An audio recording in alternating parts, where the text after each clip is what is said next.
So in this box is the world's lightest mouse. And I'm really excited to pair it when I'm traveling with this iPad Air. As you can see, I have the Smart Folio keyboard and I use it as a portal into my more powerful Mac Mini at home so that I basically have a MacBook everywhere I go. Now, one of the issues I've had is having a really good feeling travel mouse that isn't so big and is lightweight. And so far, I found this Logitech travel mouse to be absolutely terrible. Just the ergonomics, the way it feels, everything about it, and it's also relatively big. We're gonna compare the weight of this very light, I can't even feel anything in here. It's kind of ridiculous how light this box is.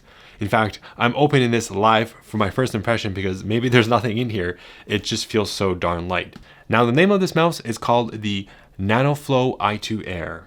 Let's get into it. And the company was kind enough to send me a pre-production sample unit. So this isn't the actual official packaging. It's obviously going to be a lot fancier than this, just a basic box. Here's the moment of truth. Wow, all right.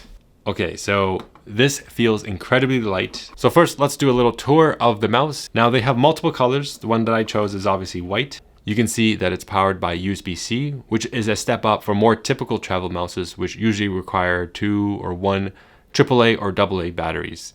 And those die, you have to constantly replace them. I much prefer to have something that is reliable, so a USB-C charged one, so I don't have to worry about, oh, I have to buy AA batteries when I'm going out and they die on me.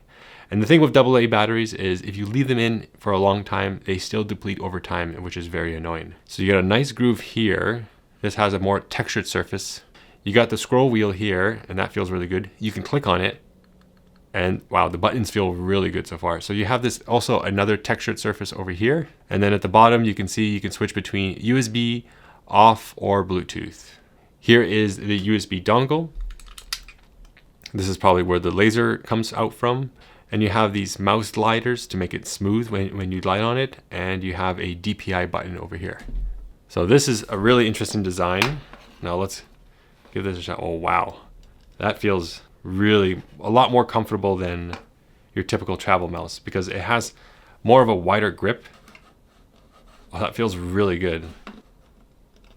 The buttons feel really good. Now this is a very quiet mouse. Clicks are less than 20 decibels. So when you're in a more public setting, maybe it's really quiet outside, clicking on this, it's not going to be very annoying to your neighbors.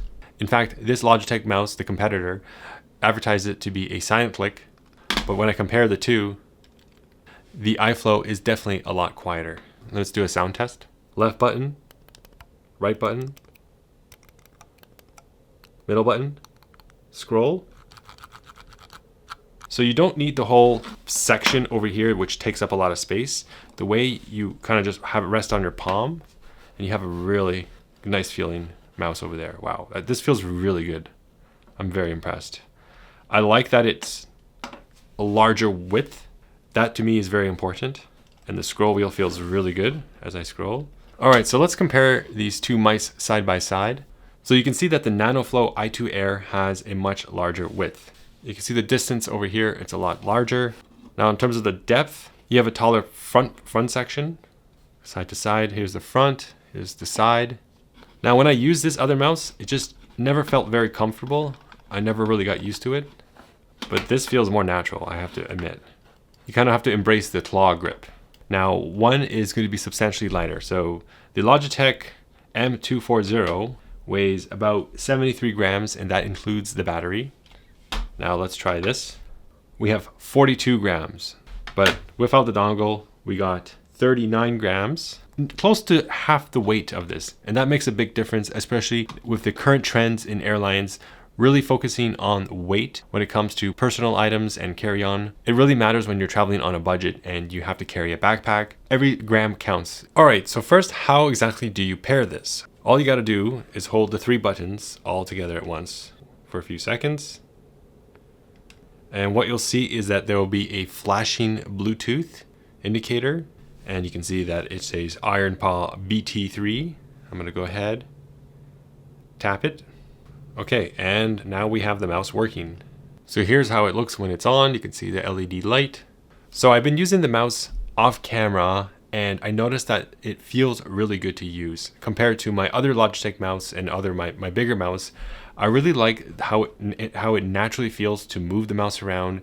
Now what you can do is you can change the DPI and stuff like that. And what's really cool is you can quickly switch between Bluetooth and 2.4 gigahertz. So that effectively gives you 2-in-1 devices to control.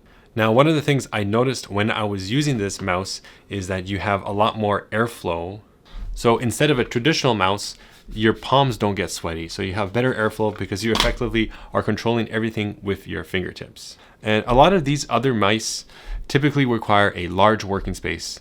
And I'm going to be cramped on an airplane with such a small food tray because I like to fly the economy airplanes, unfortunately. And you can't really use a traditional mouse. It's just way too big. Now, yes, this will work, but this works so much better. What I've noticed is that if you can increase the DPI to a high sensitivity, you don't actually need to move the mouse around too much. You don't need to go like this and stuff like that.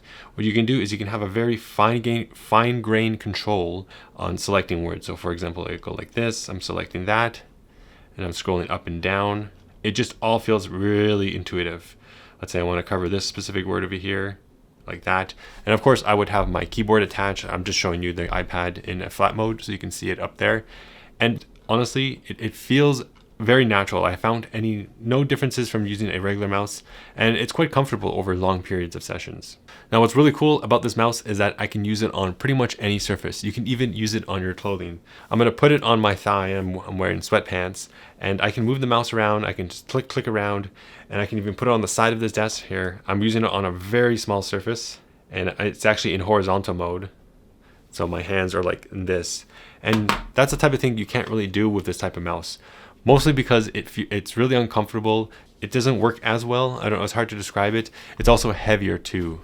So this makes this mouse really versatile. You can use it practically on any different surface, especially when you're in cramped spaces. This really helps out. So in terms of actual battery life, how does it fare? Well, what I like about this is that the USB-C charging is universal. And as I mentioned, this is way better than batteries. Now this mouse charges full to 100% in less than 1 hour. And the battery is supposed to last 40 hours of use. And what's really great about this mouse is that they have smart power management, which means that if the mouse is not used over some period of time, it automatically turns off. So you don't have to go in and manually turn it off.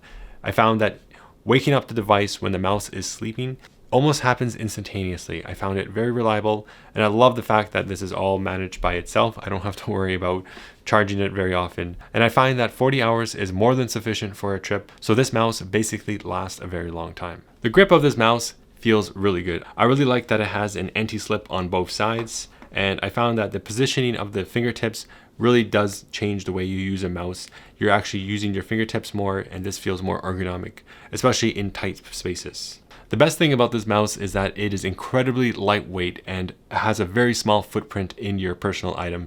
This makes it a perfect travel companion, especially if you're traveling with, in my case, an iPad. And the unfortunate thing with iPads is that everything still requires a mouse. Not everything is keyboard centric. For example, in the Notion app, the native app, you don't have a keyboard shortcut to search. You have to manually either touch with your hand, which is kind of annoying because sometimes you have your keyboard in front of you, you have your hands already there, and to lift and kind of touch the screen, it just doesn't feel very natural. I'd rather have my keyboard right next to me and then my mouse next to it, and I can quickly click on it. So let's say I'm typing, and I can quickly go to my mouse. Navigating this mouse on my iPad through whether it be connected to my Mac Mini through Jump Desktop or in the native iPad iOS experience feels absolutely great. I love the fine-grained control, the ability to move the mouse and select text, and then be able to scroll up and down on web pages. It just feels like a really great experience. I definitely recommend checking out this mouse, especially if you want an ultra-light mouse. This mouse is very unique, and I definitely recommend it. I'll leave a link in the description if you want to check it out. Thanks for watching, and I'll see you in the next video.